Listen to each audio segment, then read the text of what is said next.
My name's Cardone. My full name is Adam Cardone, but my performer name's Cardone. And, yeah. Can we talk about what it is in magic that brought you to it and what it is that you do now in magic? Right.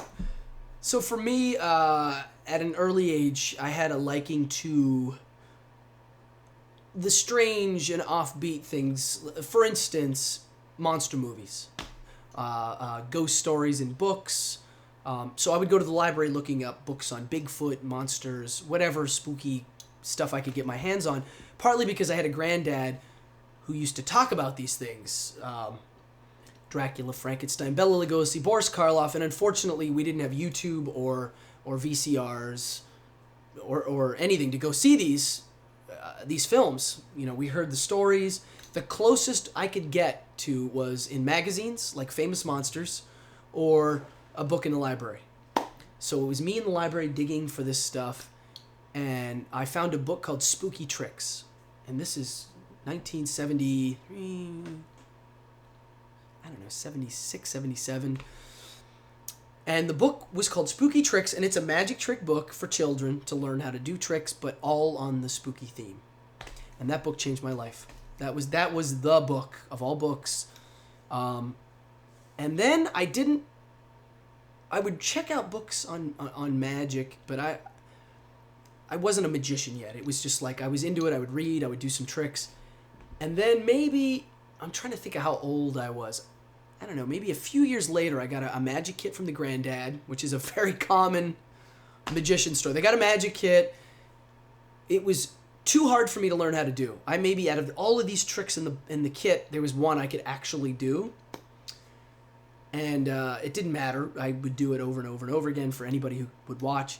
And then maybe 4 or 5 years later, I was in a magic shop in Philadelphia, Pennsylvania, called Philadelphia Magic Company, I believe was the name.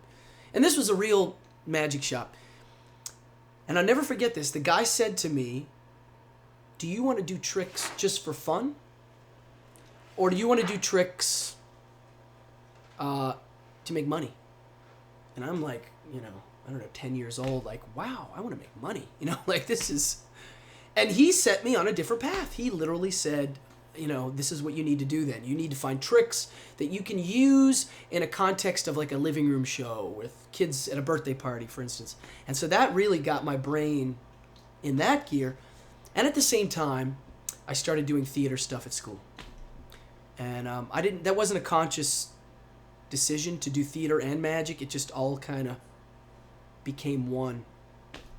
And that's that. I mean, then it just slowly kept going and kept going. And then I actually studied classical theater in the university. And I didn't do that because I wanted to study classical theater. It was because I didn't have any... There was no magic school, There wasn't like I could go to Magic University or a Variety Arts University. It didn't exist. So I was like, I'll get the classical degree. It'll look good on paper, and I'll get some really good performing chops. And my professors at the school knew I kind of wasn't there for what they had set it up for. So I did have some beef with some of my teachers. I wanted to, and I always tell this story. I was bored to death with the material at the university, the plays and the theater stuff. I was living an extrovert lifestyle, even at an early age. I was kind of a wild dude. And so, I'm at a rock and roll show, involved in some really bizarre stuff in my personal life. And then I go to school and play a plumber in a play. Like, it wasn't there. I wanted to play Dracula. That's why I wanted to become an entertainer, was to make fantasy reality, or vice versa. That's where my head was at, and that's what magic is. And actually, Robert Reese told me this one. An artist takes reality and makes it fantasy, whereas a magician takes fantasy and makes it reality. They literally make it a reality, a moment in time that's real, even though it's completely not possible.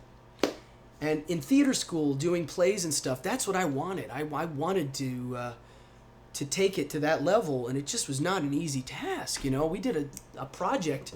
It was a show It was a self-concert. You had to do a show, a one-man show.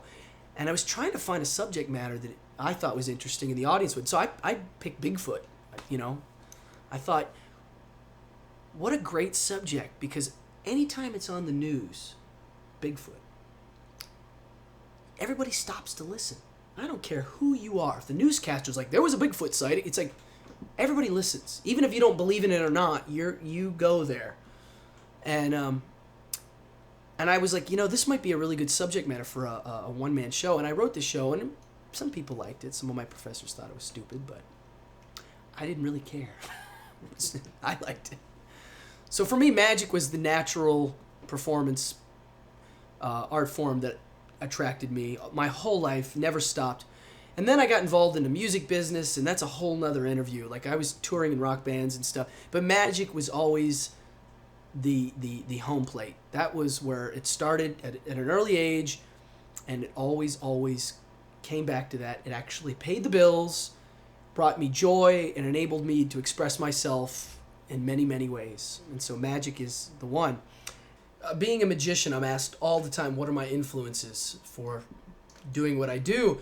And most people, especially magicians, are kind of shocked when they hear that most of my influences for performing aren't magicians. Actually, 99% of them aren't magical based. My earliest memory of seeing an entertainer that captivated me was Elvis Presley. And at first, when I first saw him, he scared me. I was afraid of him. It was too much. And then I slowly got into what he was doing. So Elvis was an early one. And then, of course, it was all the monster movie actors. Vincent Price and Boris Karloff. All of those guys got me. And then a little later, maybe late 70s, as a child, I do remember seeing Doug Henning on television and then David Copperfield. So, of course, they influenced me. I mean, it was the first time I'd seen magic in that grand context. And then as I got a little older, Liberace. My grandmother, my mother, they all liked Liberace, and I actually got to see him perform in Atlantic City live, which, again, changed my life. And I really love him. I'm actually going to get a tattoo of him very soon, either here or here. Not sure yet. Need to honor the guy. I mean, I think he's kind of underrated now. Like, Elvis has got his place. Liberace, a lot of the younger people don't get it, and I think he transcended what it was to just be an entertainer. I mean, I don't even think of him as just a piano player. I mean, the guy was everything. He was funny. He made kitsch an art form. Like, he took it so far that it became its own art form. So I love him. And for personal mentors, as a kid, as I got older into magic, there was a guy in my hometown of Altoona, Pennsylvania, named Fred Becker. And if you're out there watching this, you're the man. Anyway, he's the first pro I ever saw. He was the first professional magician in my hometown, and he truly was a pro, and still is. He works all over the world in cruise boats and doing all sorts of really great stuff, and he's excellent. Then I moved to New York City 17 years ago. The first magician I met in New York that I really liked was Jeff Sheridan. He's the first one that, when I was talking about being influenced by not magicians, I can easily hear him saying the same thing, because he had so many other art forms that were coming into play into what he channeled into his art form. And when I met him, I hit it off right away. I loved what he had to say. I loved his performance. His look at magic as a surrealist art form, I identified with right away. And so he definitely influenced me a lot. And also, there's so many things that he said, quote-wise, and so many little nuggets of advice that he gave me that really did change my life. So he's definitely in there.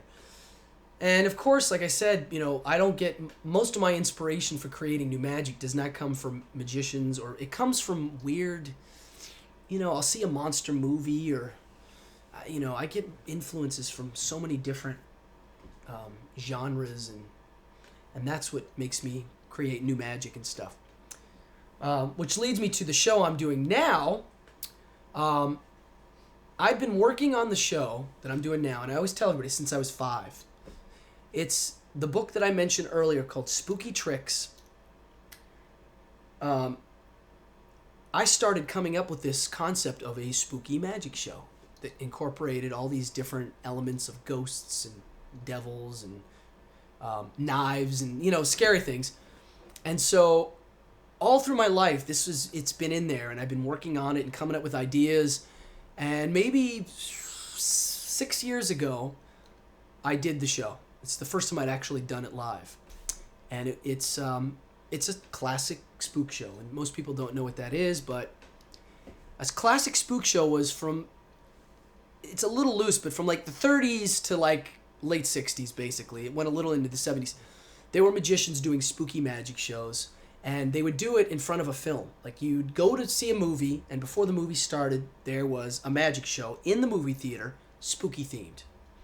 And the things that they had in common, most of them ended with a blackout, which meant totally darkness in the theater, ghosts flying around. That was pretty much a standard thing at a spook show. And also the tricks involved guillotines or monsters and other ghostly things. So the show I'm doing is that. I've put my own flavor into it because in that show I do some ventriloquist segments, and there's an escape segment, and there's a little bit of the autobiography stuff in it of my life because it's so involved in magic and monsters. And that's definitely in the show. And the blackout sequence in my show I'm very proud of because I've seen blackouts before. I've seen it done actually, I'd say 6 different occasions, 6 different times. And usually in the darkness, there were things floating around that looked spooky and odd. But what was missing for me was personification. I wanted to see ghosts. I wanted to see their faces and their eyeballs. I really wanted there to be these character ghosts that you really see their faces. And so I think I've nailed it on the head. I've created, or I've summoned, I should say, some really neat ghosts that if people see it, they'll get a big kick out of. And in the show, another thing that I think is kind of neat is I have 2 illusions that come from the actual spook show heyday of the 40s. One I call the Time Machine of Death, and the other one is a guillotine. And both of them were made by a guy who built spook show illusions, the actual guy. One of the illusions I won in an auction, and the other one I had custom built by this man who I think now is 89 years old. His name's Bud West. And so they're in the show. So if you want to see them, come check it out. You'll really get to see these classic spook show illusions done for a modern audience, and I think they still work. I think this old stuff still just as good as it was 50 years ago, So this spook show is at Canal Park Playhouse. It runs every Tuesday. It's a small theater. It seats, I think the max is 60. We've got a killer light setup, a killer sound setup, and the best part of it all is the guy who's producing it, Kip, who runs the Playhouse, he gets it. He really gets this kind of entertainment. He not only gets it, he loves it. And when I met him, we hit it off right away, like, okay, he's on the same trip I am on what good entertainment is, and which made my job a heck of a lot easier because I didn't have to explain myself. Because I don't like explaining myself on what I think is good. It's like Liberace. If someone doesn't like Liberace, I can't talk to them. If they don't get that, there's a problem. So, and on that note... What about some inspiration other than magicians? Ooh, like in art or... Yeah, like in art. Wow. It's funny. All my life, I've been involved in so many art things, and I've worked in art galleries and done my stuff. I've never been 100% into visual arts. It's kind of weird. Like, I go to art museums and I like it, but it never really sends me over the edge. It never has. For me, performance is the one that affects me the most. If I see a really great play, it physically affects me. It literally makes my body change. And if I see a really horrible performance, it physically affects me. I would say another form of inspiration that comes into my life is things in the natural world. I spend as much time as I can in the woods or in the beach. I find it to be, what's the word? everybody has their own word for it. Zen, Scientologists call it clear, I think. Like, everybody has this. When I go into nature, it does this thing where it kind of empties my head out, and gets rid of all the baloney that we just stock in New York City here living. It's just like, and once it's emptied out and I can get to that state, then the stuff starts coming in again. I also get that state in the shower. For some reason, I come up with a lot of material taking a shower. And I think it's because your head's clear. There's something about it. It just removes all the dirt inside your brain. And when it's empty, everything starts flying in again. New stuff starts popping in. So for me, nature is a big part of it. I try to get out and be in the woods, hiking or whatever I do, or the beach, somewhere tranquil and, and big influence on me. I'm trying to think of other art forms. Now, music, I have this other thing. I spent many years touring in a band, and I still play music. The group that I was in, we still go out and do shows here and there. I'll never not do that. Music, I read this one quote, and I wish I knew who said it, but they said all art forms strive to be what music is. And I always thought that was kind of neat. And I really would think, what's that mean? And I think what it means is, there's nothing there for music. There's nothing to see or it's there. It's like a god. You don't see it. You hear it and it kind of goes inside you and maybe you feel the vibrations of it. But look at what music does. You can get a stadium full of people to go bonkers with, a few notes of a song, Like, I always thought it was one of the most, and is the most powerful art form to this day. Like, music really, you can raise an army with a song, You can make people cry with a song. It's just, and music, you hear music as a child and then 30 years later hear it again, and it just zaps your brain back to that memory. Like, it's such a strong thing. So for me, music is definitely one of a big influence on how I view things. I view my magic almost like a song sometimes, how I construct stuff. So...